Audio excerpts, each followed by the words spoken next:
서울의 한 다세대 주택에서 70대 노모와 40대 딸 3명이 숨진 채 발견됐습니다.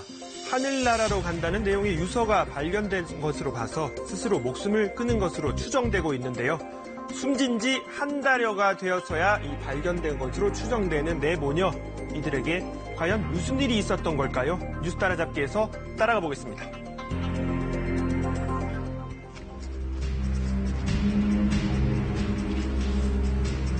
서울의 한 주택가입니다. 늘 조용하고 평화롭던 골목은 지난 주말부터 침울한 분위기에 빠졌습니다. 사람이 4명 죽었으니 웃음할 정도가 아니었어. 무서웠어요. 토요일날 시체 하나 나오는 거 그냥 다 빼서 나가버려. 무서워서.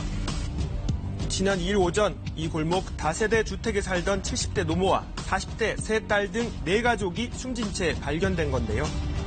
공사 문제로 건물을 방문한 관계자가 문이 잠긴 집 밖으로 이상한 냄새가 나는 걸 수상히 여겨 경찰에 신고했고 그렇게 사건은 세상에 알려졌습니다.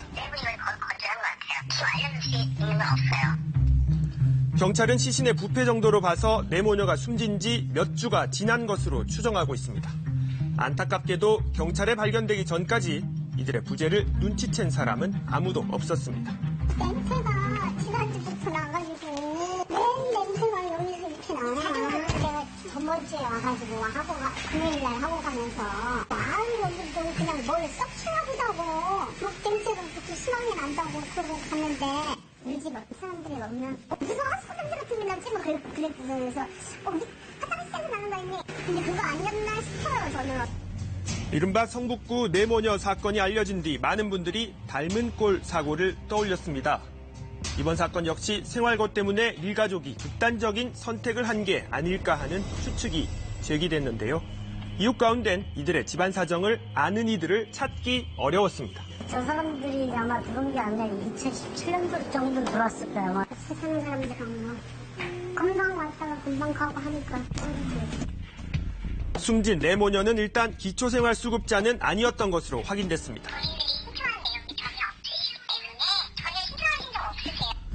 기초생활수급자가 아닐 뿐더러 그간 공과금이 밀린 내역도 없었던 것으로 지자체는 파악하고 있습니다. 공과금이 3개월 이상 체납되거나 건강보험료 같은 경우 6개월 이렇게 해서 여러 가지 늘 체납된 거를 2개월에 한 번씩 저희한테 모니터링 하라고 뿌려줘요. 근데 이 가구는 그 내용에는 없으셨어요, 계산서에. 최근 업데이트된 모니터링 목록에도 네 모녀 이름은 없었는데요. 즉 적어도 지난 여름까지는 수도, 전기 등 공과금 체납이 없었던 것으로 짐작된다는 겁니다. 통보가 없으니까 저희는 알 수가 없죠. 통보가 오면 이 집이 좀 문제가 있어서 체납이 되는구나 하나보다 저희가 상담을 가거나 했거든요. 근데 이제 그 명단이 없었으니까 저희가 이제 알 수는 없는 거죠. 계산서에. 공과금을 밀리지 않고 꼬박꼬박 낼 정도였다면 경제적 문제는 없었던 걸까요?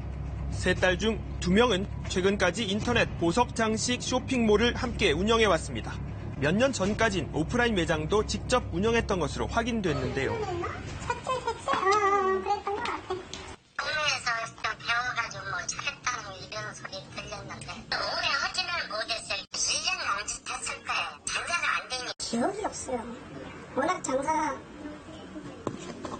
안 됐을 것 같은데. 저희 집 자리가 진짜 장사가 안 되는 자리고 그렇기 때문에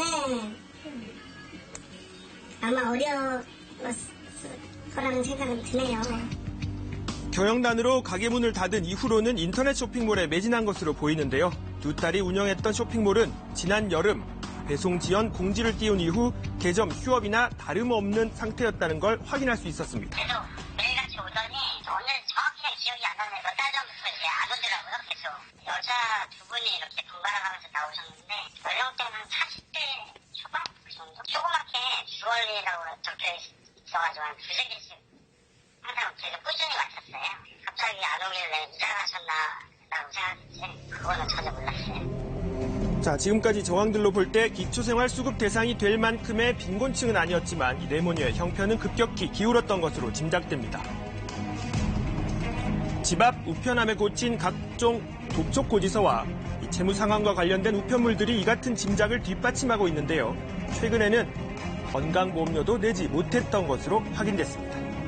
가입자로 있으면서 7월에서 9월 3개월 집어오냐고 쇼핑몰 직장가입자 마찬가지로 7월에서 9월 아마 이렇게 체납이 됐었거든요. 특히 지난 7월에는 노모 앞으로 나오던 연금을 그간 입금됐던 딸명의 통장이 아닌 새로 개설한 압류 방지 전용 통장으로 바꿔 넣어달라고 요청한 것으로 확인됐습니다. 입장 받고 계셨습니다.